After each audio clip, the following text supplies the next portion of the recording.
Abuela, aquí tes o teu invernadero, non?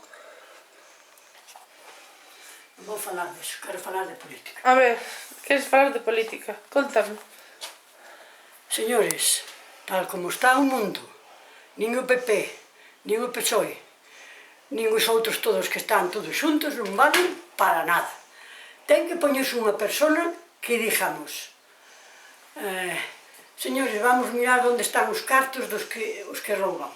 Vamos a buscarlos, que os traigan, poñerlle un sueldo de 500 euros e a traballar, e montar empresas.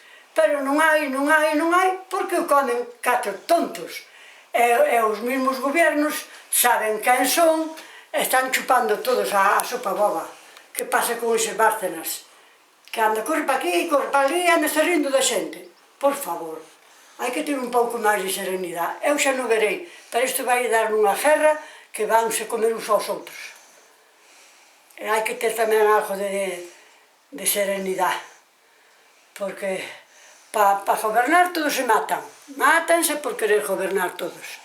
Pero despois, a hora de gobernar, cada un para si vale un raio que o parta.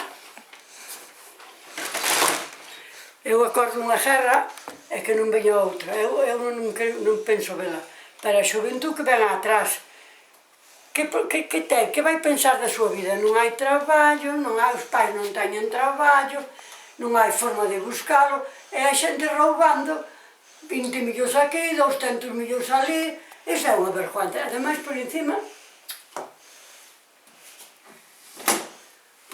sin saber, ou sea, di toda a televisión, polo menos se o fan, que oculten. Non se sabe nada, a mellor está máis ben de tonto que de moi listo.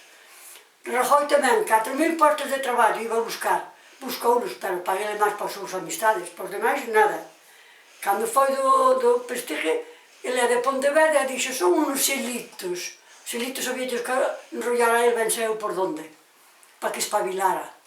E despois sale a falar, os curas metense ahora que non haxa abortos, pois que busquen eles un sitio para manter os fillos. E os pais darlle traballa, xa está, a fazer fillos é eito. Os curas tamén non saben facer. Falan de que non se pode tal cual, pero hai moitos pedrastas que abusan das criaturas. Pois a gente ten que faceles para que haxa, para abusar deles. Eu non entendo, eu son analfabeta, pero aunque sean os que estudian carreiras, están peor preparados que min. Eu polo menos falo deles. E eles de min non, porque non saben quen son. Eles queren o poder. Polo poder mátanse. Aí andan, ahora aí en Venezuela, e todos queren, hai dous e mátanse, e depois hai moitas mortes que non teñen culpa de nada, lévanos a rastro, fan deles un pandeiro, eso non é, hai que sentarse nunha mesa e dicir, señores, por este lado vamos mal, vamos a ver se entre todos levantamos o país, pero deso non, cada un para si vale por 4. Pero que ademais, se o PP veía tan malo a España, por que colleu o poder? Iso non fai culpa dele. Para que lle votaron? Pensando que iba a facer millor. Millor pa eles.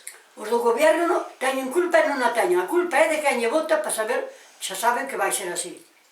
Sí, claro, pero... A mellor un calquera que non sabe moito, sabía gobernar mellor que eles que teñen carreira. Revilla, por exemplo. Senón que collan... Revilla, o de Cantabria. Que collan a Revilla por banda que lle dixan, veña a gobernar. Ele ainda se quere preparar ou poñer agora as eleccións que vai haber, xo levo a presentar. Porque a mitad da xente vai me votar, xa saben quen son. E ele estuvo gobernando 12 anos. Nadie fala mal dele, non sei se é que o facía tan ben, algo debía ter para que a xente todos lle chamen para dicirlle, para buscar solucións. Non podo falar máis que nada. Pero o poder é corrupto, abuela, o poder é corrupto. Es un vasiño de auga. Vale quen ten. Non teño gana de auga. Ti gobernarías ben, non? Eu non sei, o mellor é como eles. Falamos moito do fora, pois estamos ali e aquel foi así, eu tamén vou facer. E canta xente aí no paro, abuela? Non sei, 6 millóns xa. 6 millóns, casi nada, todos rapaces. Agora se van para Alemania. Agora tamén vin que tamén hai demasiado xente que estudia, pero se non se estudia mal. Se estudia peor, eu non sei que é mellor. Que Os vellos quedan soliños, aí aparecen mortos nas casas, non hai Dios que lle bote nin unha man. Ai, Dios mío. o coello lle botan a man. Imagínate que che quiten a casa, que farías ti? Pois iba puxendo aos curas, Sí, que li teñen casas grandes á bondo. sí, o conventos, de todo. Non, A ver, había a Llanúa, eso hai unha cosa que te quero dicir, que era un tiña 20 fillos, outro tiña 30. Colleu unha muller, facille 2 fillos marchaba e a xunta do outro facille outros 2, xuntou así unha recua. E dixo unha, bueno, eu tuve suerte que fun para o hospital, a dar a luz ali quedei, e ali fixo a carreira e son auxiliar de enfermería. E ali estou moi ben, moi ben. bueno, abuela, hasta outra. Hasta a próxima, Hasta a próxima. que non sei de barriga. De barriga. Vale, chao.